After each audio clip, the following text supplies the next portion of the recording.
Darrell parked his unremarkable SUV at the far end of the Prestige Motors car park, the luxury dealership he'd recently acquired in Scottsdale, Arizona.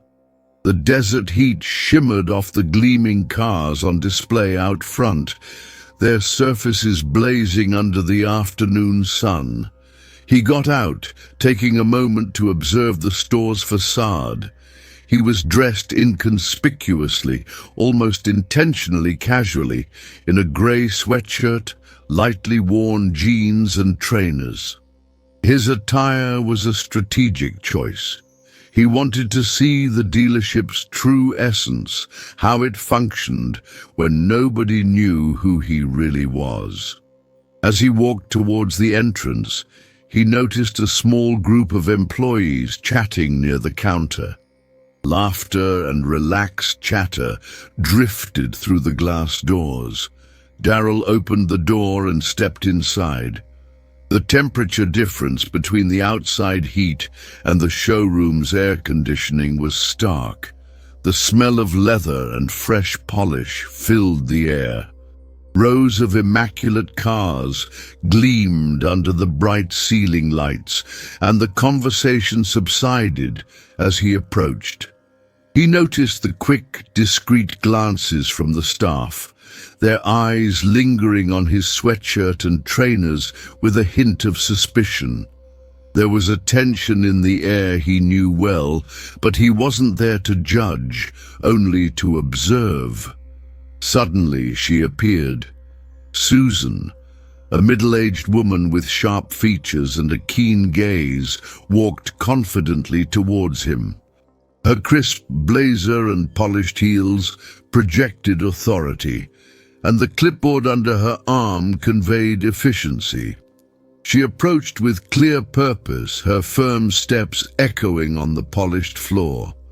Her expression was polite, but there was a tightness to her smile, something Darrell didn't miss. "Excuse me," Susan said, her voice clear and direct. "Can I help you with something?" Darrell smiled, calmly and quietly. "Just browsing," he replied, gesturing towards the cars.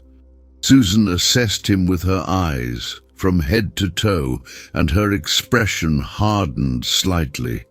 "Looking for a car?"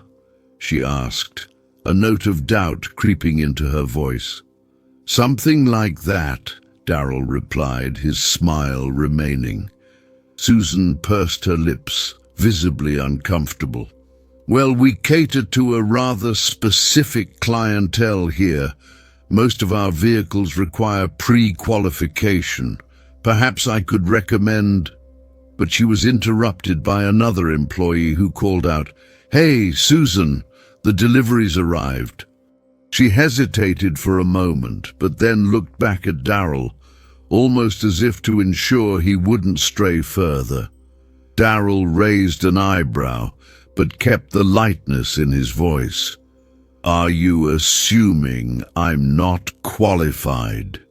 he asked, a touch of surprise in his tone. The question caught her off guard, but only for an instant. She quickly resumed her composure. "I'm trying to save you time," she said, forcing a smile. "These vehicles start in the six-figure range."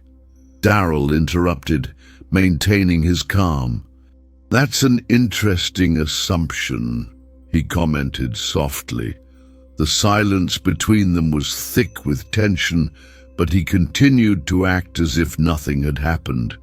He looked around, feigning admiration for one of the nearby cars.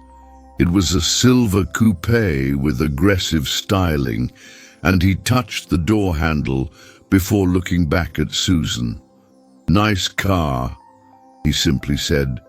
She frowned, but responded with another attempted smile.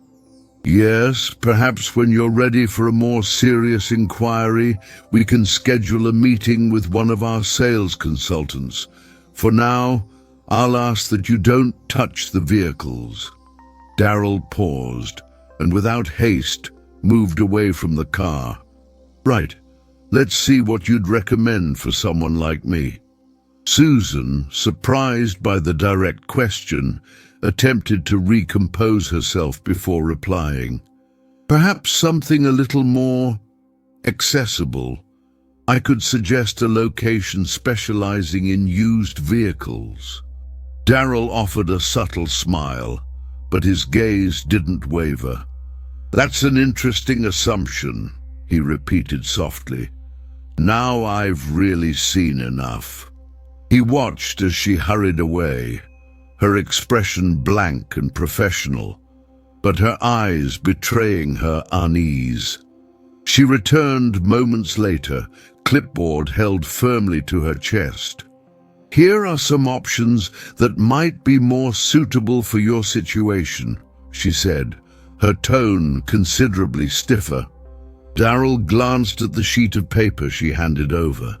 Used models, cheaper, with prices that were certainly below the usual showroom range. He gave a slight smile, but quickly concealed it. I appreciate the effort, he said dryly, slipping the list into his pocket. She appeared disconcerted for a moment, but quickly recovered.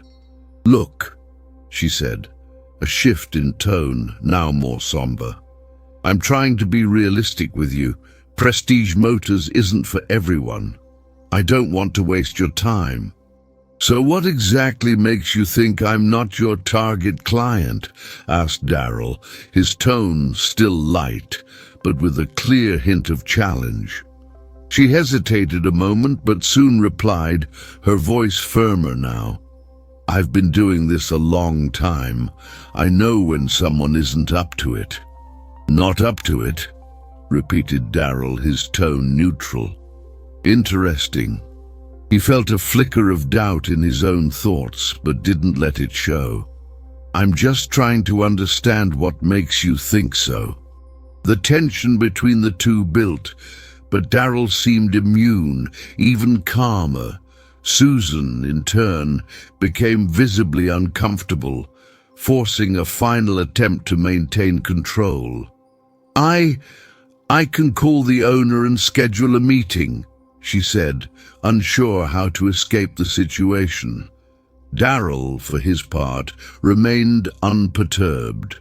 With a slight smile, he reached into his pocket and produced his phone. Actually, I'll call the owner myself, he said as he began to dial. I think he'll want to meet me. Susan was paralyzed for a moment, watching as Darrell made the call, her eyes widening in confusion. She seemed about to protest, but couldn't. He held up a finger, requesting a moment of silence, before speaking into the phone. Yes, it's me. I'm at the dealership. All is well, just a slight misunderstanding. Could you let them know I'm here?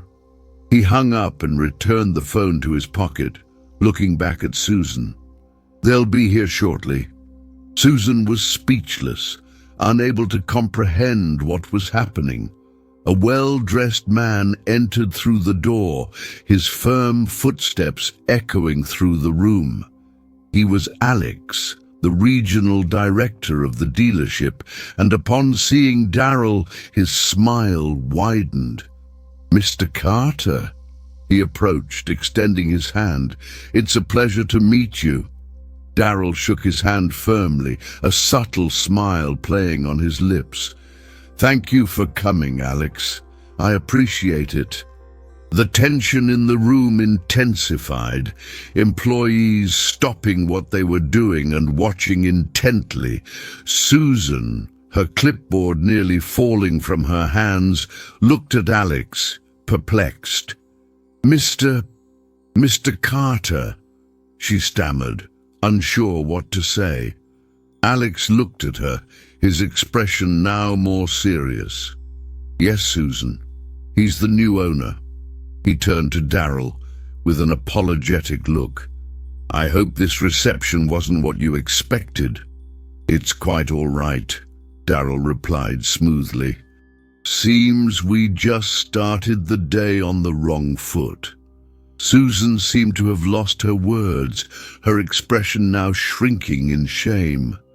She mumbled an apology, but Darrell's gaze silenced her firmly. "It's all right, Susan. If I weren't the owner, would you have treated me differently? Would you have offered me the same respect you'd give someone in a suit and tie?" She opened her mouth, but nothing came out. The silence was deafening. Darrell looked at her for a moment before turning to Alex. "Let's gather everyone in the conference room. I think we need to discuss how things work around here." The meeting was tense. The impeccable environment of the conference room couldn't smooth over the tension in the air. Susan, sitting at the back, avoided Darrell's gaze. He stood at the head of the table, his voice calm and firm. "For those who don't know me," Darrell began, his voice low and commanding, "my name is Darrell Carter, and as of last month, I am the new owner of Prestige Motors. I came here today dressed casually on purpose to see how the dealership operates when nobody knows who I am, and what I saw today was disappointing." He paused, letting the words hang in the air.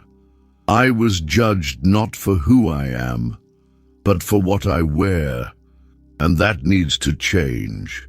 But it's not just about me," he continued, looking at the employees around the table.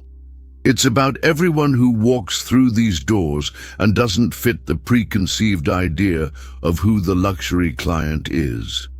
Everyone deserves to be treated with respect, no matter how they dress or where they come from." One of the younger salespeople raised their hand timidly. "Mr. Carter, I think we all try to treat customers fairly, but sometimes it's hard not to make assumptions." Darrell nodded, showing understanding. "I understand that," he said. "We all have biases, even unintentionally, but the point is we can't just try to be fair. We need to actively challenge those biases. Create an environment where everyone feels respected, regardless of their appearance, background, or anything else." He paused, allowing the employees to reflect. "Excellence isn't just about the cars we sell. It's about the experience we provide. And from now on, that experience will be based on respect, inclusion, and fairness." The employees exchanged glances and some nodded. Still, there was a hint of skepticism in the air. Darrell looked at Susan, who still seemed uncomfortable. "Susan," he said softly, "would you like to speak?" She hesitated, looking at the others around the table. Finally, she lowered her head, her voice almost inaudible. "I made a mistake," she admitted, the words coming out with difficulty. "I judged you, and for that, I apologize." Darrell looked at her for a moment before replying. "I appreciate your honesty," he said. "But now, we need to ensure everyone here understands that change starts with accountability." He turned to the group. "From now on, we will implement training to ensure everyone on our team reflects the values of respect and fairness that I believe in. And everyone will have to commit to that." The silence in the room was thick, but soon a murmur of agreement spread. The atmosphere was shifting. Darrell then smiled slightly, his gaze firm yet calm. "Now, let's get back to work. But remember, how we treat people matters more than anything we sell." As the employees dispersed, Darrell noticed Susan standing by the door. She approached hesitantly, her hands trembling slightly. "Mr. Carter," she said, her voice low, "I want to thank you for giving me a chance to improve. I won't let you down." Darrell looked at her for a moment before replying firmly, "I hope you don't let me down, Susan. Actions speak louder than words. but I believe people can change as long as they are willing to try." She nodded, her eyes serious. "I am." As she left, Darryl turned to Alex. "Let's schedule a meeting with the team next week," he said. "I want to make sure everyone knows what we expect going forward." Alex smiled, visibly respecting Darryl's stance. "Certainly, boss." Entering the showroom, Darryl looked around, seeing the cars gleaming under the afternoon light. He thought about the amount of work ahead, but for the first time that day, he felt optimistic. He wasn't just managing a dealership, he was creating something bigger. A place where people would be judged by their character, not their appearance. And Darryl was ready to lead that change. Darryl left the conference room and walked back to the showroom, where the gentle hum of background music mingled with the murmur of scattered conversations between employees. He passed the row of luxury cars with a sense of detachment, as if he were seeing more than just vehicles. He was observing a reflection of the culture he needed to change. The dealership was full of beautiful cars, but what struck him most was how people behaved in relation to them, as if a human being's worth could be measured by the brand they wore or the money they possessed. As he walked, Darryl considered the next steps. The change he wanted to implement wouldn't be easy, and he knew it. Some people would resist, as always happens when challenging an entrenched system. But he also knew that by taking the reins of the company, he had the power to steer it towards something more meaningful. He wasn't there to be just another dealership owner. He was there to be the leader who would change the way people thought about luxury, about appearance, and above all, about respect. Alex approached as Darryl looked at one of the cars, a sleek black sedan with leather interiors. "The meeting was tense, but I liked what you did," Alex commented with a thoughtful expression, observing the behavior of the employees, who were now more cautious. "I've never seen Susan so disconcerted."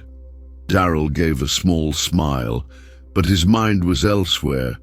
"She has potential," he said thoughtfully, "but she needs to understand that what she sees isn't always what she thinks.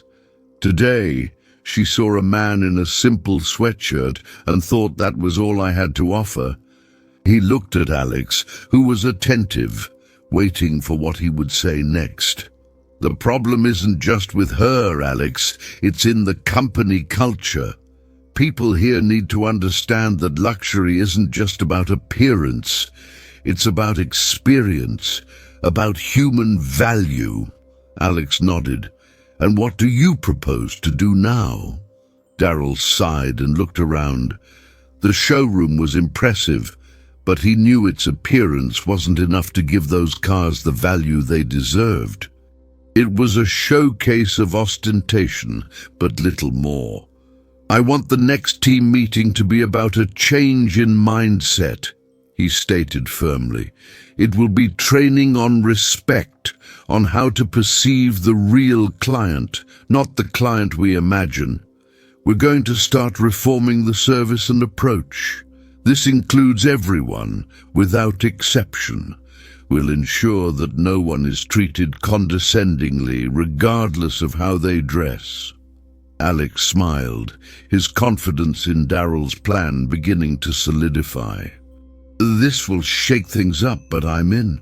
Darryl then passed by some of the employees' desks, who were now quieter, more attentive. He felt the energy was shifting, even though there was still an uncomfortable resistance in the air. He knew this change wouldn't happen overnight, but he also knew that with patience and perseverance, he could transform the dealership's atmosphere and eventually create a culture where everyone clients and employees felt valued. He approached one of the employees, a young woman named Clara, who was reviewing papers at her desk. When she saw him, she looked up, then quickly looked away, nervously. Darryl smiled slightly and approached her. "Hello, Clara. How are you finding things?" Clara hesitated before replying. "Fine, Mr. Carter. Call me Darryl," he corrected gently, still smiling. "I hope you're feeling comfortable here, are you?" Clara looked at him, slightly surprised. "Yes, of course," she replied nervously. "I know things might seem a little tense right now, but I'm here to help change that," said Darryl in an encouraging tone. "I want you and everyone on the team to feel valued for who you are, not what you wear or the first impression you make. Appearances can be deceiving, Clara. Everyone deserves to be treated with respect, regardless of what they wear or how they behave at first glance." Clara seemed more relaxed at this. She nodded, a shy smile appearing on her face. "I understand, Darryl. I'll do my best to improve." Darryl nodded and continued his walk. He knew that although Clara was beginning to understand his vision, there was still much work to be done to ensure the change was lasting. The real fight wasn't just against individual attitudes, but against a system so deeply ingrained it seemed almost impossible to remove. But Darryl was determined. He knew he could transform this company. To do so, he would have to start with the small things, the daily interactions, the seemingly simple conversations. And he would start with respect. Hours later, he met with Alex again to review the details of the training session they would have with the entire team. The agenda was practically ready, but Darryl wanted to ensure every word was carefully chosen. The focus would be on educating employees about the importance of looking beyond appearances, of perceiving the true value in each client without judgment or assumptions. "I believe the first part of the training should focus on empathy," Darryl explained as he flipped through his papers. "I want everyone to put themselves in the client's shoes, understand what they might be feeling when they walk in here. The last thing we want is someone being treated as less than they deserve." Alex nodded, agreeing with the approach. "And how do you want to handle those who resist the change?" "With patience," Darryl replied without hesitation. "I don't expect everyone to change overnight. But the important thing is that everyone knows what's expected of us. And if someone continues to resist, then we'll have a more direct conversation." Alex looked at Darryl, impressed by his vision and determination.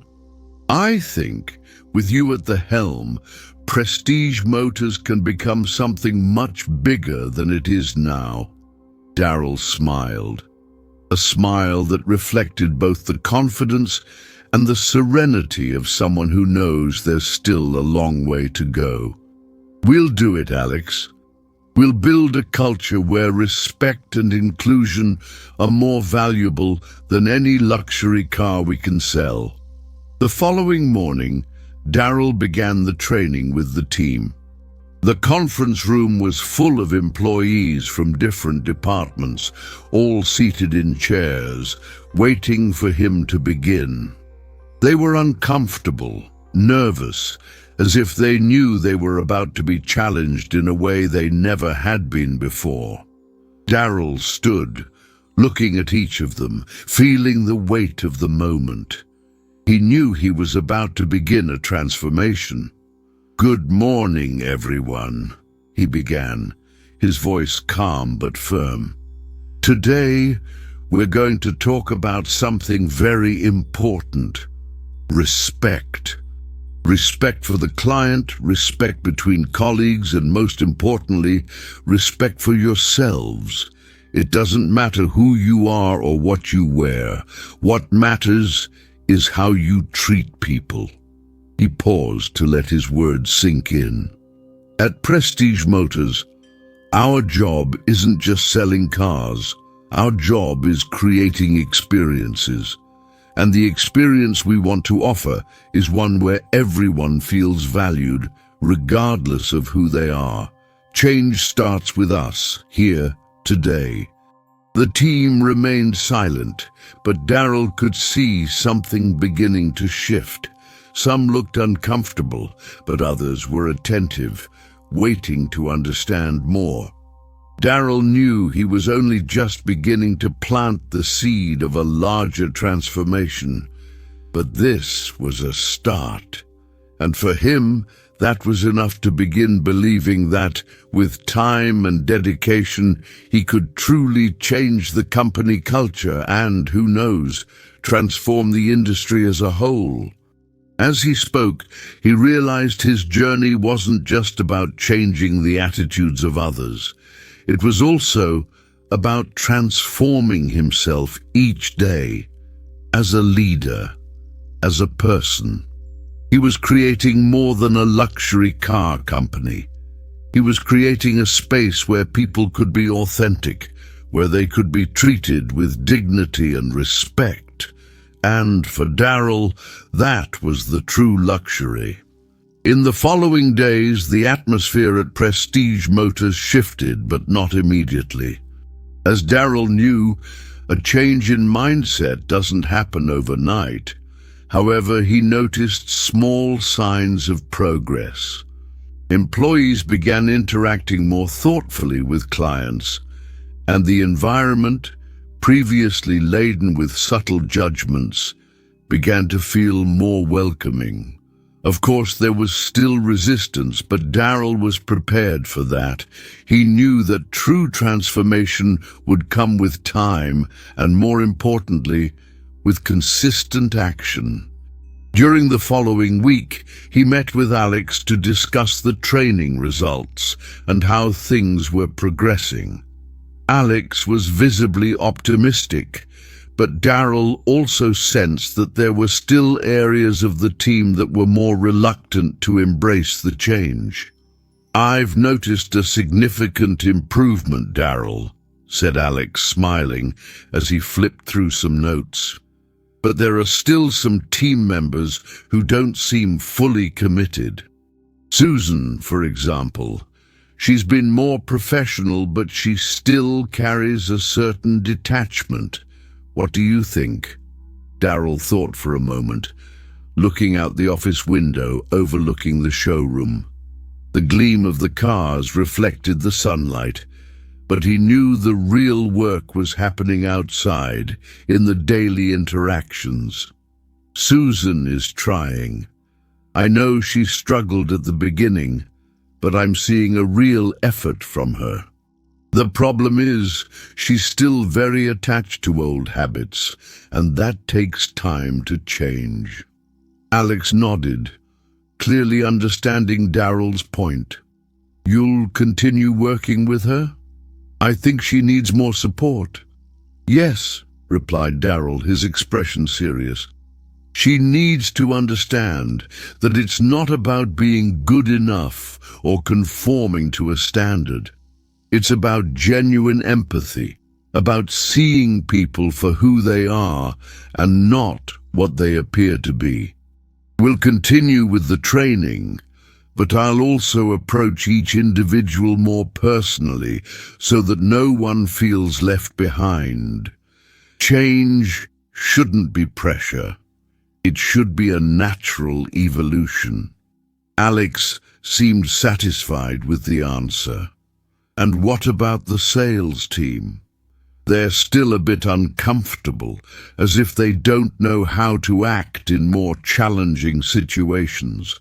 They're starting to see the benefits, but some still don't seem to fully grasp the objective." We need to intensify the training focused on client interactions, said Darrell, with a determined tone.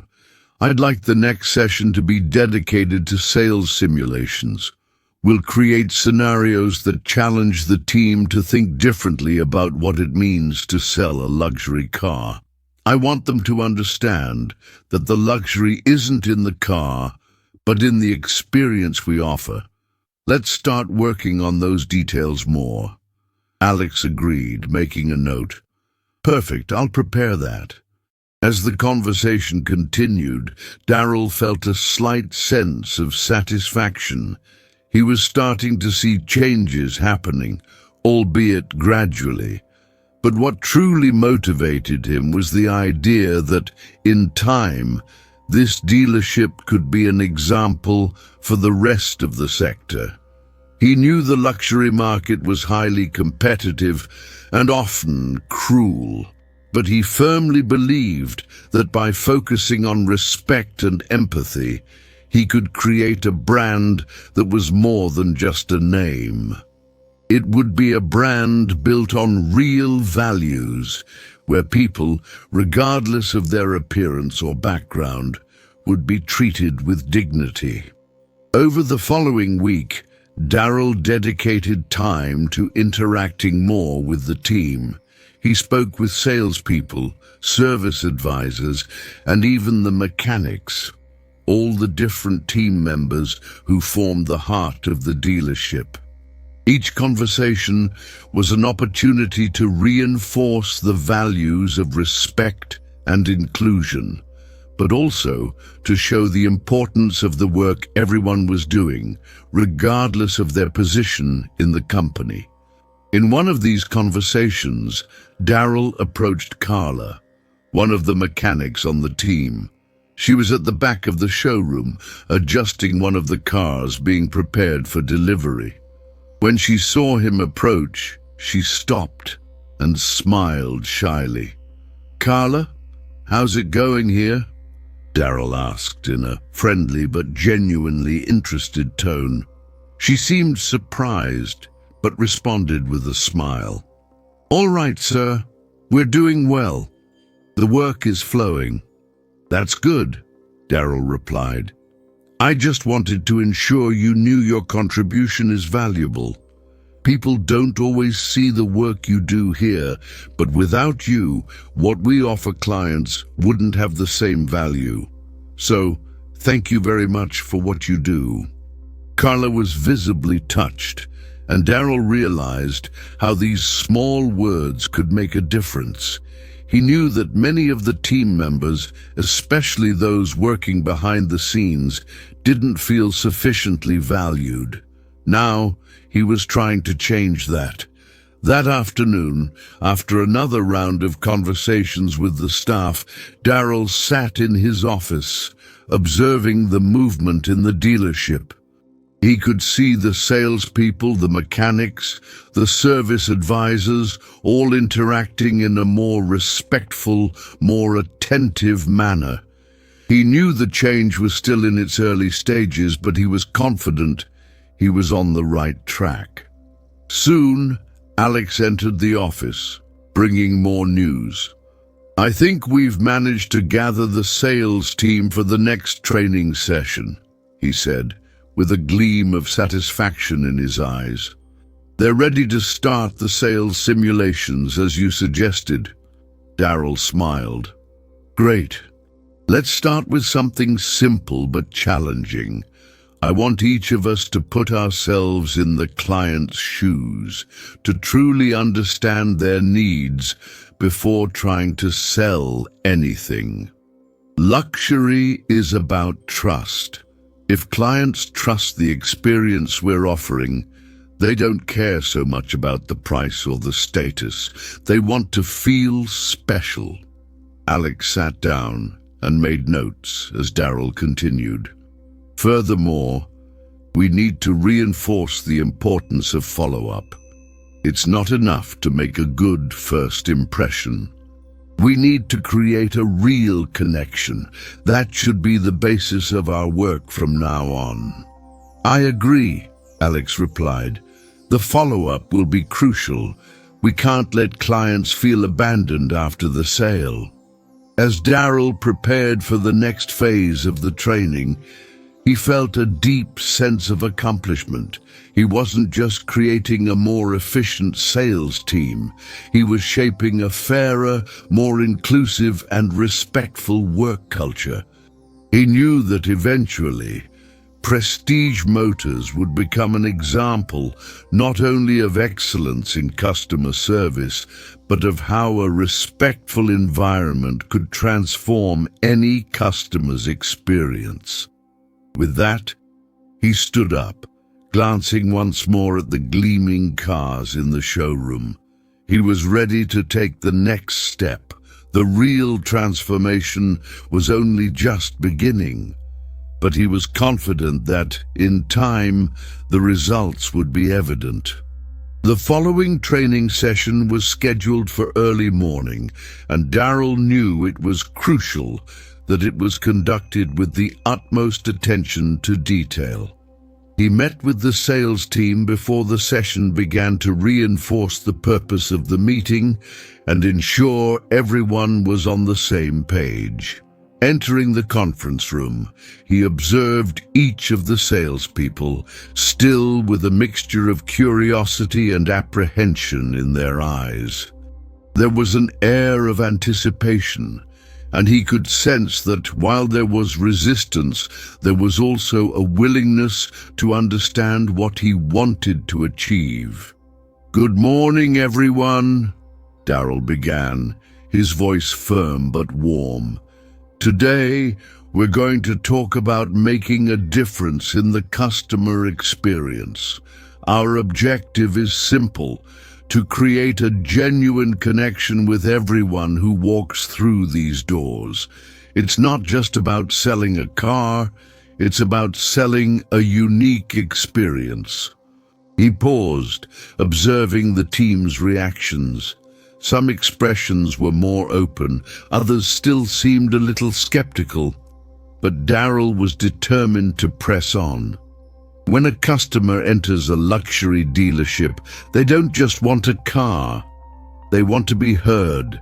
They want to feel they're making an important choice, that they're being treated with respect, with attention. And above all, they want trust. Trust in us. Trust in the cars we sell. He walked around the room, his presence commanding yet welcoming. That trust begins with how we look at the customer. It doesn't matter what they wear, where they come from, or how they speak. What matters is how they feel here. I want you to treat each customer as if they were the only one. Give them the attention they deserve, and don't just focus on the sale. Focus on the experience. Darryl paused again and noticed that some gazes were more attentive. He knew he wasn't just talking about selling cars, but about building a relationship of trust that over time would generate loyalty. A loyalty far stronger than any financial transaction could offer. Over the next few days, we'll be doing some role-playing, Darryl continued, crossing his arms and looking at the team. Each of you will be placed in situations that challenge your perceptions of what constitutes a luxury customer. I want to see how you handle these situations, how you manage to adjust your behavior and improve the way you communicate with someone who, perhaps at first glance, doesn't look like the typical high-end buyer. The salespeople's reactions were varied. Some were clearly uncomfortable. Others seemed to be starting to appreciate the value in what Darryl was saying. "We don't just want satisfied customers, people," Darryl continued. "We want customers who feel they belong here. And for that to happen, the change starts with you, with each and every one of us." The role-playing began soon after, and Darryl watched intently as each salesperson dealt with the different scenarios presented. Some were visibly uncomfortable interacting with customers in simpler attire or with a more reserved demeanor, but Darrell noticed they were starting to relax. Gradually, the dynamic of the room shifted. They were moving away from the idea that luxury and respect resided solely in the price tag of a car, but were beginning to understand that true luxury lay in how they were treated. When the session concluded, Darrell gathered everyone again. He knew this was only the beginning, but he could already see the first signs of change. "Good work," he said with a slight smile. "Today you took an important step, and the most important thing now is that you continue practicing this every day with every customer. Remember, it's the experience that will make the difference." Following the training, Darrell headed to the showroom, observing the staff in their new approaches. The sales team were more attentive and more polite. They were asking customers more detailed questions, seeking to understand their real needs, not just the type of car they wanted. However, Darrell knew there was still a long way to go. The most difficult thing would be getting all employees from all departments to fully internalize the new culture he wanted to establish. In the following days, Darrell spoke with more team members from different sectors to ensure the change was broad and integrated.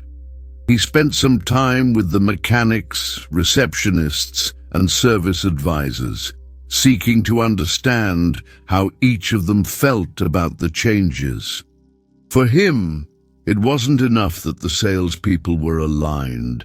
The change had to permeate the entire company. One day, Darrell made a surprise visit to the service department where the mechanics were working. He wanted to ensure that the professionals responsible for car maintenance also understood the value of the customer experience. Upon entering the mechanics area, he was greeted with shy smiles and a little discomfort.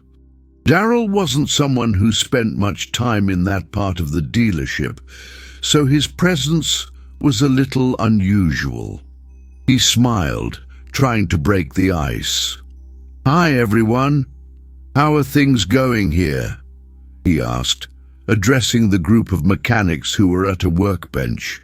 "Everything's fine, sir," replied one of the mechanics with a nervous smile. "We're finishing the adjustments on the cars." "That's great," Darrell replied in an encouraging tone. "I just wanted to drop by to ensure everyone knows how important your work is. It's not just the sale of the car that makes the difference. It's also the quality of the service we provide to our customers. Your work is vital to the experience we're offering, so thank you very much." The mechanics exchanged glances, and to Darrell's surprise, one of them raised his hand, looking a little hesitant. I just wanted to say that sometimes we feel a bit forgotten, as if the work here isn't as valued as that of the salespeople, for example." Darrell looked at him and gestured for everyone to come closer. "I understand what you're saying, and that's exactly why I'm here. I want to ensure that all departments in all areas know that they are equally important to the customer experience. Without your work, none of this would be possible. I want each of you to know that I value the effort you put into your work every day." The mechanics seemed more relaxed, and the mood in the room changed. They were beginning to understand that they were not just a functional part of the operation, but an essential part of creating a customer experience. Darrell spent some time there, talking to each of the mechanics and then went on to the customer service department. He wanted to make sure that everyone, regardless of their role, understood the importance of respecting the customer and ensuring that each one had an experience that exceeded their expectations. That night, returning home, Darrell sat with a coffee on the veranda, looking out at the city stretching before him. He knew he was only at the beginning of a long and challenging journey, but the feeling that he was doing something meaningful motivated him to press on. True change wouldn't come from a single training session or a single meeting. It would come from consistency, patience, and above all, the example he himself would set every day. He wasn't just building a luxury car company. He was creating an environment where respect, empathy, and authenticity would become the foundations of everything they did. He knew this was the real change, and he was determined to lead this transformation, not just for himself, but for everyone around him. Darrell smiled softly, gazing at the horizon. The journey was only just beginning, but he was ready for whatever lay ahead. Time passed, and little by little, the changes Darrell had implemented began to solidify in the Prestige Motors culture. The initial resistance, although still present in some team members, was being overcome as results started to appear. Clients began to notice the difference. Sales increased, but more importantly, clients were commenting on the experience, on the treatment they received, on how respected and valued they felt when entering the dealership. They weren't just buying a car, they were acquiring an experience, a connection with the brand. Darrell observed from a distance, but with a keen eye. He knew there was still much to be done. Shifts in mindset are difficult, and although he had achieved a great deal, he knew this was an ongoing process. Some attitudes still needed correcting, some ideas needed further refinement, but the progress was clear. He could see the team more united, more engaged, and most importantly, more empathetic. The word respect was no longer just an empty word. It was reflecting in the daily actions of everyone at the dealership. The relationship with Susan, which had initially been strained, also began to transform.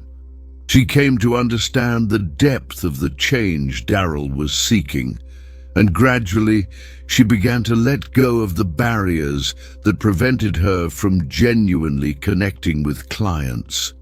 Over lunch at a nearby cafe, Darrell had an important conversation with her.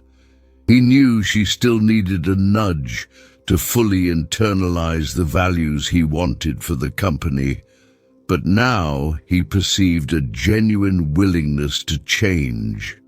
"I made many mistakes at the beginning, Darrell," Susan said, stirring her coffee with a spoon. "I thought I knew what luxury was, what was right, but I was wrong. I was so focused on doing everything to a standard without realizing what truly matters. And the hardest thing was realizing that I was limiting what the company could be." Darrell smiled, but said nothing for a moment. He wanted her to continue. He wanted to hear what she had to say, because he knew this was her moment of transformation. "You've done a great job in recognizing that, Susan," he finally replied. "I made mistakes at the beginning too, but it's that awareness that makes the difference.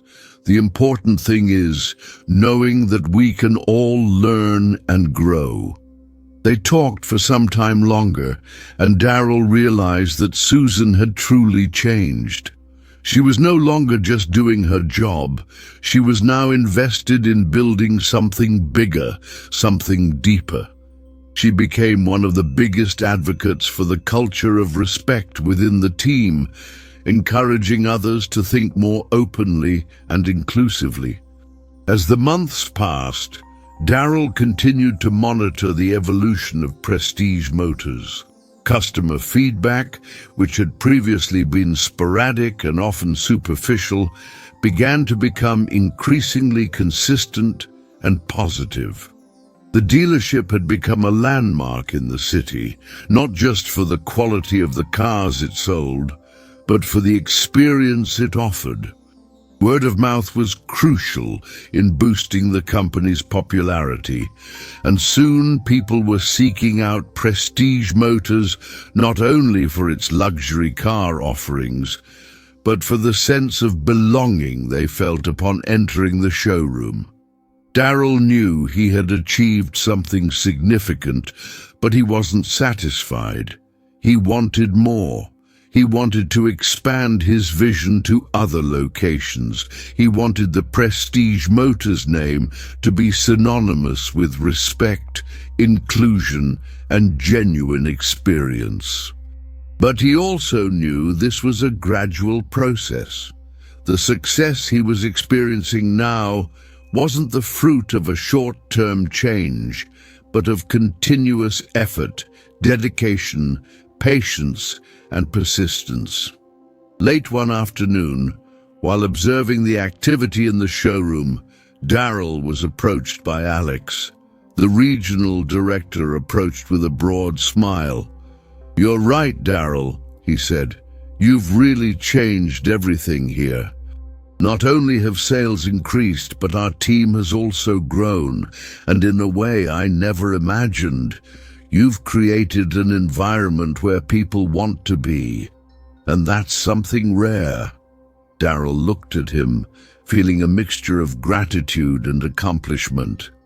"We still have a lot to do," he replied, with a tone of humility. "But I know we're heading in the right direction." Alex nodded. "I know that too. And the changes we've made here, Darrell, go far beyond the cars we sell. We've changed the way we treat people, and that, in fact, is the luxury." Darrell smiled, looking at the showroom where the cars gleamed under the afternoon lights. He knew that ultimately, the true wealth of a company wasn't in what it sold, but in the impact it had on people's lives. He had created an environment where human value came before anything else. That was the legacy he wanted to leave, and he knew there was still much to do to ensure its perpetuation. In the following days, he spent more time with team members, listening to their stories, their perspectives, and often their personal challenges. He strove to be more than just the company leader. He wanted to be someone others could trust, someone who wasn't just seeking profit, but collective well-being. He knew that to continue the company's success, he would need a strong, cohesive team, and above all, one committed to the values he had instilled. And so, Prestige Motors continued to prosper, not just as a luxury dealership, but as a symbol of change within a sector that often found itself trapped in its own conventions and standards. Darrell knew he would still face obstacles, but he also knew he was ready to face them. He had already overcome resistance, he had gained the team's trust, and now he was ready to take the company to a new level. He rose from his chair and looked once more at the showroom, seeing employees interacting with clients in a more open and empathetic way.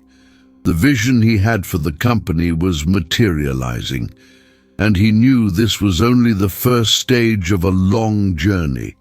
A journey he would face with courage, with determination, and above all, with the commitment to never lose sight of what truly mattered: the people. Darrell took one last look around the showroom, feeling a deep sense of pride.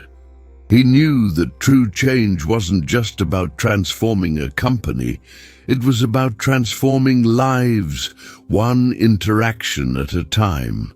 And he was ready to continue this mission, never giving up on creating a space where respect and dignity were the true stars of the show.